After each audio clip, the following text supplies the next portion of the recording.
সিরাজগঞ্জের শাহজাদপুরে নদী থেকে পানি আনতে গিয়ে ধর্ষণের শিকার হয়েছে এক গৃহবধূ। বুধবার ভোর 6:30টার উপজেলার হাবিবুল্লাহনগর ইউনিয়নের চিপরতলা গ্রামের করাত নদী ঘাটে এ ঘটনা ঘটে। ভুক্তভোগী নারী বাদী হয়ে শাহজাদপুর থানায় লিখিত অভিযোগ দিলে শাহজাদপুর থানায় পুলিশ অভিযান চালিয়ে অভিযুক্ত মোহাম্মদ এশার প্রামাণিককে আটক করেছে।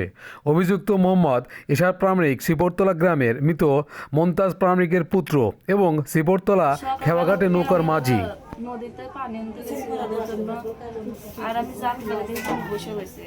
তা আমি যাওয়ার সময় কিছু করলাম না, আসতে গেলে তুমি উঠে ও মুড়তে গেল এসে আমি যে এইদিকে আসতে সামনে দাঁড়াইছে, দাঁড়ায় আমার গলায় ছুরি ধরছে, ধরে আমাকে আনতে দিয়ে কাছে কাছে দিয়ে গেছে, দিয়ে দর্শন করার চেষ্টা করছে।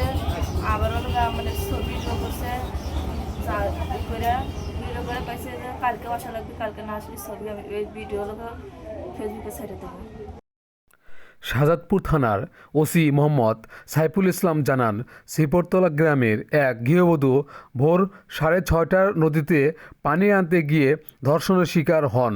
এই ঘটনায় ভুক্তভোগী বাদী হয়ে লিখিত অভিযোগ দিলে পুলিশ অভিযান চালিয়ে অভিযুক্ত নৌকার মাঝি মোহাম্মদ এশার প্রামাণিককে আটক করে। প্রাথমিক জিজ্ঞাসাবাদে অভিযুক্ত এশার ধর্ষণের কথা স্বীকার করেছে।